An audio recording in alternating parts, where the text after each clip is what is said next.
अभी तक हम लोग जाने कि किस तरह कांग्रेस का फर्स्ट 3 जनरल इलेक्शन में डोमिनेंस था।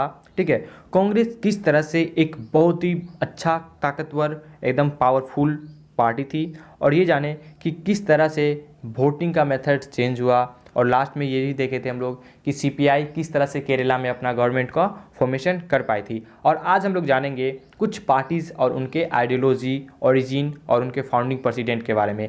हे guys, this is Roshan and welcome back to another video of Roshan pedia. So let's get started.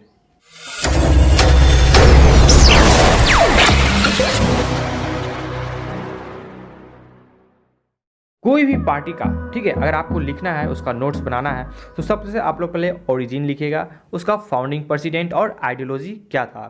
तो आप लोग को खैर नोट्स बनाना नहीं है, आप बस डाउनलोड कर लीजिएगा, पीडीएफ डिस्क्रिप्शन बॉक्स में लिंक दिया हुआ है। तो देखते हैं, the origin of socialist party can be traced back to the mass movement stage of the Indian National Congress in the pre independence era. तो कांग्रेस पार्टी से ही, ठीक है, ये टूट कर सोशलिस्ट पार्टी का दिखता है ओरिजिन। खैर अभी ये टूटा नहीं है, हम लोग ये देखें। अब देखते हैं, ये जो कांग्रेस सोशलिस्ट पार्टी था वो फॉर्म हुआ था 1934 में with in the Congress by the group of young leaders. ठीक है, और ये क्या चाहते थे? ये चाहते थे रेडिकल और इगैलिटेरियन कांग्रेस। ठीक है, जो मतलब वहाँ पे सोशलिस्ट टाइप का था, बट यहाँ पे एकदम रेडिकल था और इगैलिटेरियन एकदम पूरा वाइट। तो इनका ये आइडियोलॉजी था। खैर ये भी हम लोग डिस्कस करेंगे बाद में। और इन 1948, ठीक है, कांग्रेस को ये चीज़ पसंद नहीं आता है। ठीक है, वो कॉन्स्टिट्यूशन में अमेंड कर देते हैं, कहते हैं कि आप एक ही पार्टी के अंदर डुअल मेंबरशिप आप लोग नहीं ले सकते हैं, क्योंकि जो कांग्रेस सोशलिस्ट पार्टी के जो मेंबर थे उनके पास सोशलिस्ट पार्टी का भी मेंबरशिप था और कांग्रेस पार्टी का भी मेंबरशिप था। तो इसीलिए कांग्रेस कॉन्स्टिट्यूशन में अमेंडमेंट लाते हैं 1948 में। तो आप लोग से बोर्ड में ये क्वेश्चन भी पूछ सकता है कि इस चीज़ के लिए कांग्रेस कब अमेंडमेंट लाया था। तो आप लोग अच्छे से ध्यान रखिएगा, जब फॉर्मेशन हुआ था सोशलिस्ट पार्टी का 1948 में।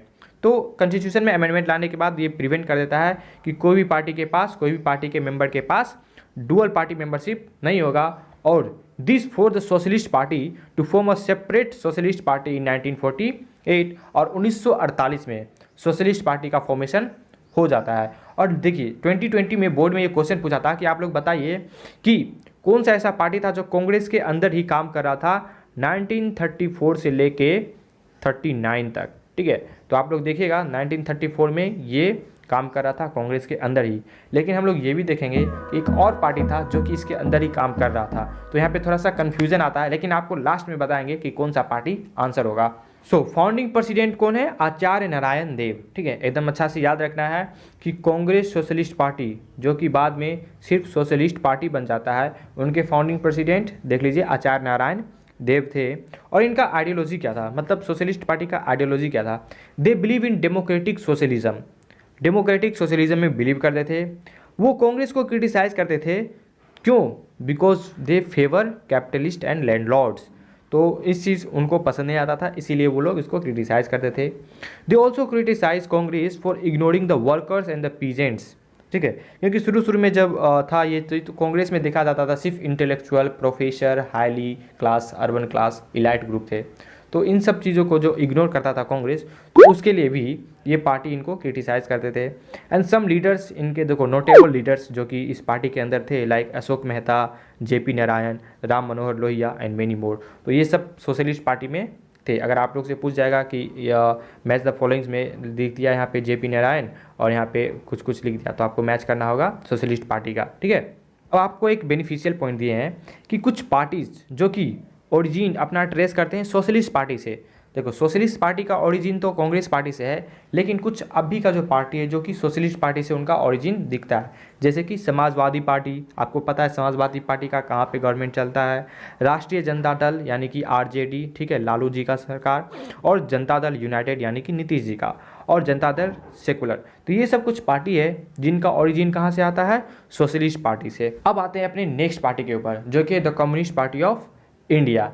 तो ये भी जानेंगे इनका सेम चीज़ कि ओरिजिन क्या है, फाउंड कौन किए थे, नोटेबल लीडर्स क्या है और इनका आइडियोलॉजी क्या है। 1920s communist groups emerge in different parts of India. ठीक है, 1920 से ही देखने को मिल रहा था कि मतलब ये जो पार्टी था अलग अलग जगह पे फैल रहा था धीरे धीरे। ठीक है, और from the 1935 the communist work mainly from with in the fold of Indian National Congress. तो आप लोग देख लीजिए कि आपको आंसर क्या लिखना है, समझ में आ रहा होगा। ठीक है, वो मतलब 1935 से ही कम्युनिस्ट के अंदर ही वो काम कर रहे थे। ठीक है, लेकिन हुआ क्या, a parting of ways took place in December 1941 और 1941 में ये टूट कर निकल जाते हैं। तो आपको आंसर अब लिखना है क्या, CPI, कि अगर कांग्रेस के अंदर ही कौन काम कर रहा था 34 से लेके 39 तक। तो आप लोग को अब अच्छा से समझ में आया होगा कि किसका आंसर क्या होगा। सो ये दिसंबर 1941 में टूट जाते हैं और एक अलग पार्टी का फॉर्मेशन हो जाता है। क्यों हो पाता है, देखो, when the communists decided to support the British in their war against the Nazi Germany, और कांग्रेस को ये चीज़ पसंद नहीं था, तो इसलिए ये पार्टी का क्या हो जाता है, मतलब टूट जाता है कांग्रेस से। और इनका आप देख लेते हैं कि इनको फाउंड कौन किया था। So founded by MN Roy and Charu Majumdar. तो इनका कोई फाउंडिंग प्रेसिडेंट थे नहीं, तो आप लोग को याद रखना है MN रॉय और चारू मजूमदार ही फाउंड किए थे इसको। अब कुछ नोटेबल लीडर्स देख लेते हैं, AK गोपालन, एसे दांग और EMS नंबूदरीपाद, जो कि केरला में गवर्नमेंट को भी फॉर्म किए थे। तो आप लोग को अब याद हो गया होगा कुछ लीडर्स का नाम, और ये तो याद ही रखना ही है कि कौन फाउंड किया था। सो अब देखते हैं अचीवमेंट क्या है। तो यहाँ पे आप लोग एक एक्स्ट्रा पॉइंट आपको बुक में दिया हुआ था, अचीवमेंट ऑफ CPI। तो खैर हम इसको थोड़ा सा और अपने तरीके से इसको लिखे हैं। ठीक है, in the first general election CPI won 16 seats. ठीक है, और ये क्या था, सबसे लार्जेस्ट अपोजिशन पार्टी बना था। तो पहला जनरल इलेक्शन में ये इनका बहुत बड़ा अचीवमेंट हो गया। सेकेंड अचीवमेंट क्या था, वो था सेकेंड जनरल इलेक्शन में क्या था, CPI won 60 seats and with the help of 5 independent seats they form the government in Kerala. और अब हम लोग देख लेते हैं आइडियोलॉजी। ठीक है, 3 आइडियोलॉजी हैं, सिंपल सा है, कम्युनिज्म, मार्क्सिज्म और लेनिनिज्म। यानी कि एक मार्क्सिस्ट को फॉलो करते हैं जो कि CPIM है। ठीक है, और दूसरा जो है सपोर्ट सोशलिज्म, सेकुलरिज्म और डेमोक्रेसी। और इनका लास्ट था दे अपोज इंपेरियलिज्म इनको पसंद नहीं था। तो ये था कुछ आइडियोलॉजी, ठीक है, CPI पार्टी का। तो गाइज ये वीडियो आपको कैसा लगा नीचे कमेंट बॉक्स में लिखकर जरूर बताएं। तो पार्टी के बारे में और बच गया है वो हम लोग नेक्स्ट पार्ट में डिस्कस कर लेंगे। अगर आपको अभी भी कुछ डाउट्स है तो नीचे कमेंट बॉक्स में पूछिए। और हाँ, नोट्स पढ़ने वक्त भी डाउट होता है तो आप यहाँ पे डायरेक्टली क्लिक कर वीडियो को वॉच कर सकते हैं।